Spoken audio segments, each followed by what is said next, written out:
Okay, unit 8 exercise. Short question number 1 है define exothermic and endothermic reactions. ना हमने define करना है exothermic reaction को और endothermic reaction को. exothermic reaction कौन से reaction होते हैं? ऐसी reaction जिसमें evolution of heat involve होती है, ठीक है, उनको exothermic reaction कहा जाता है. और endothermic reaction हमारे कौन से होते हैं जिसमें ऐसे रिएक्शन जो एब्सॉर्प्शन ऑफ हीट के ऊपर प्रोसीड करते हैं, ठीक है. सेकंड क्वेश्चन है एंथैल्पी को डिफाइन करें. एंथैल्पी ऑफ केमिकल रिएक्शन को, एंथैल्पी हमारे पास क्या होती है? अमाउंट ऑफ हीट और एनर्जी एब्सॉर्ब्ड और इवॉल्व्ड इन केमिकल रिएक्शन, उसको कहा जाता है एंथैल्पी ऑफ रिएक्शन. अच्छा, शॉर्ट क्वेश्चन नंबर 3 है हमारा, what is anaerobic respiration. Anaerobic respiration क्या है हम लोगों के पास? वी नो वेरी वेल कि हमारे पास एनारोबिक रिस्पिरेशन होती है जो विदाउट ऑक्सीजन जो है वो होती है, ठीक है. इसमें हमें ऑक्सीजन की जरूरत नहीं पड़ती, इसमें हम लोगों के पास ग्लूकोज की ब्रेकडाउन होती है और एज अ रिजल्ट हमारे पास एनर्जी रिलीज होती है, ठीक है.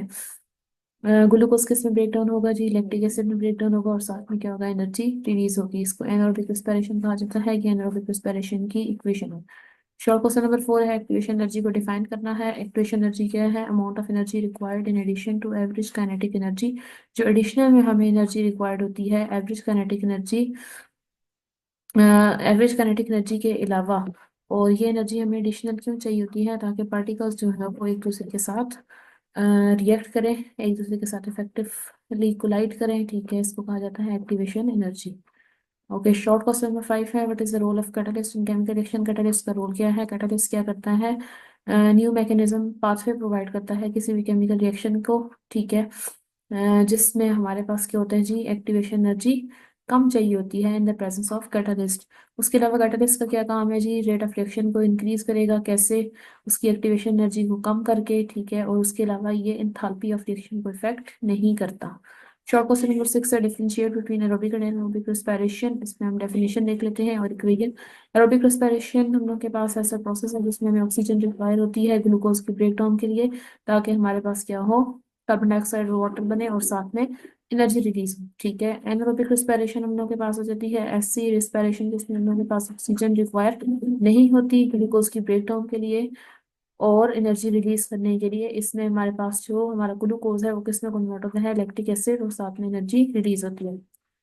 शॉर्ट क्वेश्चन नंबर 3 को देख लेते हैं. How can you determine enthalpy of chemical reaction. Enthalpy of chemical reaction हम कैसे डिटरमिन कर सकते हैं? तो इसमें हमारे पास 3 डिफरेंट स्टेप्स हैं. सबसे पहले हमें क्या करना होता है? बैलेंस्ड केमिकल इक्वेशन लिखनी होती है, ठीक है. उसके अलावा क्या करना होता है सेकेंड स्टेप में? रिएक्टेंट्स और प्रोडक्ट्स हमारे गैसियस स्टेट में होने ज़रूरी हैं, ठीक है. और थर्ड में हम क्या करते हैं? बॉन्ड एनर्जी की जो वैल्यूज़ हैं रिएक्टेंट और प्रोडक्ट्स की, उनको गिवन फार्मूला में पुट कर देते हैं. गिवन फार्मूला में कैसे पुट करेंगे? गिवन फार्मूला क्या है हमारे पास? Delta H equal to sum of bond association energies of reactants minus sum of bond energies of products, ठीक है. प्रोडक्ट्स की बॉन्ड एनर्जी इसको क्या करेंगे? माइनस करेंगे रिएक्टेंट्स की बॉन्ड एनर्जी से, तो हमारे पास क्या आ जाएगा जी? एंथैल्पी.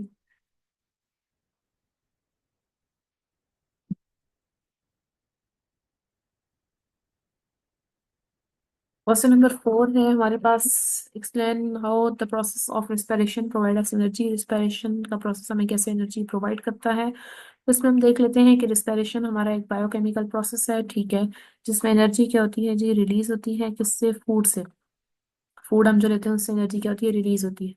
अच्छा, इस प्रोसेस की वजह से क्या होता है जी? ग्लूकोज ऑक्सीडाइज होता है, ठीक है, बॉडी के अंदर, लिविंग बॉडी के अंदर, और एनर्जी क्या होगी? रिलीज होगी. इसीलिए हम कहते हैं रिस्पिरेशन एक एक्सोथर्मिक रिएक्शन है जिसमें एनर्जी क्या होती है? रिलीज होती है. टू टाइप्स हमारे पास रिस्पिरेशन की आ जाती है, एरोबिक और एनारोबिक आ जाती है. एरोबिक रिस्पिरेशन में हमारे पास क्या है? ये एक ऐसी टाइप है रिस्पिरेशन की जिसमें हमें ऑक्सीजन चाहिए होती है ग्लूकोज की ब्रेक डाउन के लिए, और ताकि एनर्जी क्या हो? रिलीज हो. इसको कहा जाता है एरोबिक रिस्पिरेशन. रिएक्शन हम देख लेते हैं. Glucose in the presence of oxygen break down होगा कार्बन डाइऑक्साइड प्लस वाटर में, और साथ एनर्जी क्या होगी? रिलीज होगी. एनारोबिक रिस्पिरेशन इस इसमें हम लोग को ऑक्सीजन नहीं चाहिए होती ग्लूकोज की ब्रेकडाउन के लिए, एनर्जी रिलीज करने के लिए. इसको कहा जाता है एनारोबिक रिस्पिरेशन कहते हैं. इसमें हमारे पास जो ग्लूकोज होता है वो ब्रेकडाउन होता है लैक्टिक एसिड में, और साथ में एनर्जी क्या होगी? रिलीज होगी. अच्छा, रिस्पिरेशन हम लोगों को जिस प्रोसेस के थ्रू एनर्जी प्रोवाइड करता है उसको कहा जाता है सेलुलर रिस्पिरेशन, ठीक है. सेलुलर रिस्पिरेशन एक ऐसा वे है जिसके थ्रू सेल क्या करता है? केमिकल एनर्जी को रिलीज करता है ताकि हमारे पास सेल को अपनी एक्टिविटी परफॉर्म करने के लिए एनर्जी प्रोवाइड की जा सके। ठीक है। अच्छा, रिस्पिरेशन में जो रिएक्शन इन्वॉल्व होते हैं वो कैटाबॉलिक रिएक्शन होते हैं। कैटाबॉलिक रिएक्शन ऐसे रिएक्शन होते हैं जिसमें कॉम्प्लेक्स मॉलिक्यूल्स जो है वो क्या होता है, सिंपलर मॉलिक्यूल्स में ब्रेक डाउन होता है और साथ में लार्ज अमाउंट में एनर्जी रिलीज होती है in the form of ATP. Question number 5 में हमारे पास क्या है, लेबल्ड रिएक्शन डायग्राम बनानी है हमें। हमने एक्सोथर्मिक और एंडोथर्मिक रिएक्शन पाथवेज की। ठीक है। इसमें दो ग्राफ हमारे पास आ जाते हैं। ठीक है। एक्स एक्सिस पे हमने लिया हुआ है रिएक्शन प्रोग्रेस को और वाई पे पोटेंशियल एनर्जी को लिया हुआ है। ठीक है। इसमें हम एक्सोथर्मिक रिएक्शन को देखते हैं कि एक्सोथर्मिक रिएक्शन में हमारे पास क्या है। वी नो वेरी वेल कि एक्सोथर्मिक रिएक्शन एक ऐसा रिएक्शन है जिसमें एनर्जी क्या होती है, जो रिलीज होती है, हीट क्या होती है, रिलीज होती है। तो हम कह सकते हैं कि जो हमारे रिएक्टेंट्स होंगे उनमें एनर्जी क्या होगी, ज्यादा होगी, वो हाई लेवल पे होंगे, और प्रोडक्ट्स क्या होंगे, लो लेवल पे होंगे। ठीक है। रिएक्टेंट्स किस में कन्वर्ट हो रहे हैं, प्रोडक्ट्स में। अच्छा, रिएक्टेंट्स हाई लेवल पे हैं और प्रोडक्ट्स क्या होंगे, लो लेवल पे मौजूद होंगे। इसमें एनर्जी हमारे पास क्या हो रही है, रिलीज हो रही है। एक्टिवेशन एनर्जी हम देख सकते हैं, ब्लू कलर का एरो जो लगाया हुआ है वो ये शो कर रहा है कि एक्टिवेशन एनर्जी हमें कम चाहिए। क्यों? क्योंकि रिएक्टेंट्स के पास ऑलरेडी काफी ज्यादा एनर्जी है।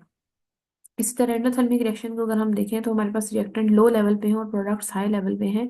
रिएक्टेंट्स का लो लेवल पे होने का मतलब ये है कि हमारे पास रिएक्टेंट्स की एनर्जी क्या है, उनके पास कम एनर्जी है।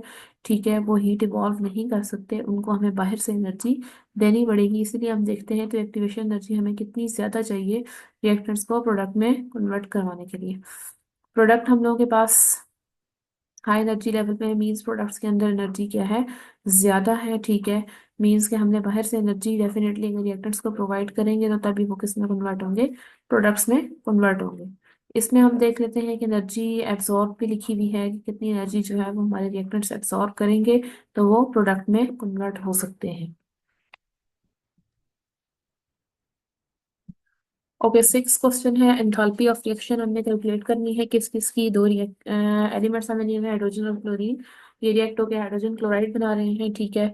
अच्छा, बॉन्ड एनर्जी हमें दी हुई है, हाइड्रोजन हाइड्रोजन की दी हुई है 436 किलो जूल पर मोल, क्लोरीन की दी हुई है 243 किलो जूल पर मोल, और HCl की दी हुई है 432 किलो जूल पर मोल। ठीक है। H2 + Cl2 किसके इक्वल है, G2HCl। बॉन्ड एनर्जी हाइड्रोजन की बॉन्ड एनर्जी, क्लोरीन की और HCl की बॉन्ड एनर्जी की वैल्यूज हम लोग गिवन डेटा में लगा देते हैं। ठीक है। इसके अलावा फॉर्मूला क्या है, delta H not equal to bond energy of reactant. Bond reactant में हमारे पास आ जाते हैं hydrogen plus bond energy of chlorine minus 2 bond energy of HCl। Hydrogen की बॉन्ड एनर्जी 436 है, प्लस क्लोरीन की 243 है, माइनस कर देंगे 2 मल्टीप्लाई बाय 432 के साथ, तो हमारे पास आंसर आ जाएगा -215 किलो जूल पर मोल। मीन्स के -215 किलो जूल पर मोल एनर्जी क्या हुई है जी, रिलीज हुई है इस हमारे रिएक्शन में। ठीक है। ओके, सेवंथ क्वेश्चन है जी, justify the statement that process of respiration is important for us. Respiration का प्रोसेस हमारे लिए इम्पोर्टेंट है, इस चीज़ को जस्टिफाई करना है। रिस्पिरेशन हमारी लाइफ के लिए इम्पोर्टेंट है, क्यों? क्योंकि ये हमारी बॉडीज में एनर्जी प्रोवाइड करता है जो हमें डिफरेंट तरह के वर्क करने के लिए चाहिए होती है, और जो कार्बन डाइऑक्साइड वगैरह होती है वो हमारी बॉडी से रिमूव कर देता है। एनर्जी प्रोडक्शन की बात की जाए तो हमारे पास क्या है, जो हमारा रिस्पिरेशन का प्रोसेस है वो एनर्जी प्रोवाइड करता है। और ये एनर्जी क्यों प्रोवाइड की जाती है, ताकि हमारे सेल्स जो है वो प्रॉपर तरीके से वर्क कर सकें। ठीक है। रिस्पिरेशन से जो हमारे पास ऑक्सीजन आती है वो ग्लूकोज को ब्रेक डाउन करती है। ठीक है। डाइजेस्टेड फूड में जो ग्लूकोज है उसको ब्रेक डाउन करेगी रिस्पिरेशन से आने वाली ऑक्सीजन, और फूड की ब्रेक डाउन के बाद, ठीक है, ग्लूकोज की ब्रेक डाउन के बाद हमारे पास एनर्जी क्या होगी जी, रिलीज होगी, और उस एनर्जी को हमारी बॉडीज यूज करेंगी ग्रोथ, रिपेयर और बॉडी बिल्डिंग वगैरह के लिए। ठीक है। सेकंड हमारे पास आ जाता है carbon dioxide removal. Carbon dioxide को रिमूव करने का काम बॉडी से रिस्पिरेशन का है। ठीक है। अगर कार्बन डाइऑक्साइड का लेवल हमारी बॉडी में बढ़ जाता है तो क्या होता है, हमारे लिए डेंजरस होगा। एसेंशियल फॉर लाइफ प्रोसेसेस की बात की जाए तो हमारे पास क्या है, रिस्पिरेशन जो है लाइफ प्रोसेसेस जैसे ग्रोथ, रिप्रोडक्शन और मूवमेंट वगैरह हो गए, इन सब के लिए बहुत ज़्यादा ज़रूरी है। इसके बगैर ये हमारे पास प्रोसेसेस, डेली लाइफ की एक्टिविटीज़ वगैरह प्रोसीड नहीं कर सकती।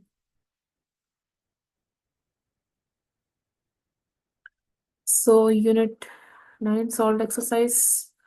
We will see this now. Short question number 1 है जी, differentiate between forward and reverse reaction. Forward और रिवर्स रिएक्शन में हमने डिफरेंस करना है।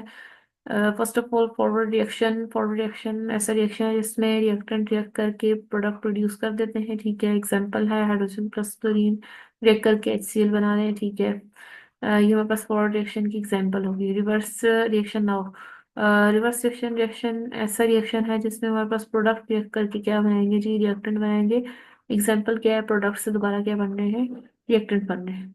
ओके, शॉर्ट क्वेश्चन नंबर 2 है, what is chemical equilibrium. Chemical equilibrium क्या है, केमिकल रिएक्शन की वो स्टेट जिसमें फॉरवर्ड और रिवर्स रिएक्शन सेम रेट पे हो, उसको कहा जाता है केमिकल इक्विलिब्रियम, ठीक है। ओके, शॉर्ट क्वेश्चन नंबर 3 को देख लेते हैं।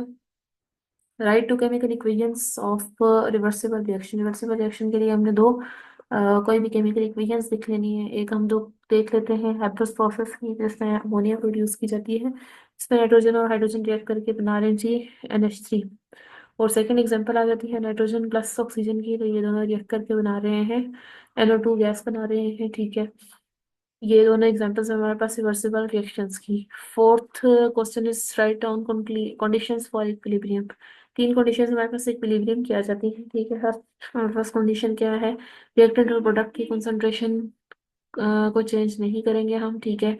सेकंड में है टेम्परेचर सिस्टम का कांस्टेंट रहेगा, और थर्ड पे है जी प्रेशर और वॉल्यूम भी सिस्टम का कांस्टेंट रहेगा, उसको भी चेंज नहीं किया जाएगा। थर्ड क्वेश्चन है कि oil react with hot steam to form carbon monoxide and hydrogen. These substances react further in presence of catalyst to give methane and water vapors. Reaction दिया हुआ है, कार्बन मोनोऑक्साइड और hydrogen react करके methane बना रहे हैं और साथ वाटर। हमने क्या करना है, इसमें फॉरवर्ड और रिवर्स रिएक्शन लिखना है। फॉरवर्ड रिएक्शन क्या है, जो सामने शो हो रहा है, carbon monoxide plus hydrogen give rise to CH4 plus water. Okay, reverse reaction जब हम लिखेंगे तो उसमें क्या करेंगे, इसी रिएक्शन को के जो प्रोडक्ट्स हैं उनको रिएक्टेंट की जगह ले आएंगे, और reactants will be replace by product. Okay, CH4 plus oxygen, sorry CH4 plus water है, ठीक है। ये रिएक्ट करके कार्बन मोनोऑक्साइड और हाइड्रोजन दोबारा बना देंगे। क्वेश्चन नंबर 4 है जी, how does temperature effect cobalt chloride equilibrium. Temperature change करने से कोबाल्ट क्लोराइड इक्विलिब्रियम कैसे चेंज होता है, तो इसमें हम देख लेते हैं कि टेम्परेचर हमारे इक्विलिब्रियम को इफेक्ट करता है कैसे।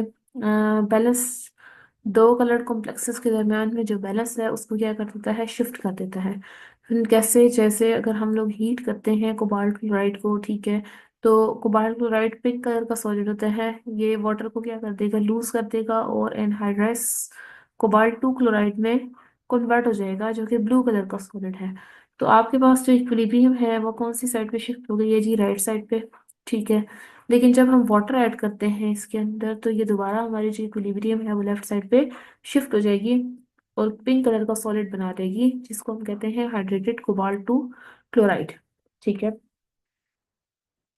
थिंक टैंक देख लेते हैं। थिंक टैंक में है हमारे पास BrCl डिकम्पोज होके क्लोरीन बनाते हैं, ब्रोमीन बनाते हैं। रिवर्सिबल रिएक्शन लिखना है इस रिएक्शन के लिए, ठीक है। BrCl की डिकम्पोजिशन बताइए रिएक्शन की, इसको हमने रिवर्स करके लिखना है, ठीक है। रिवर्सिबल क्या होगा, bromine plus chlorine. Reversible reaction का एरो डालेंगे और BrCl की फॉर्मेशन शो कर देंगे।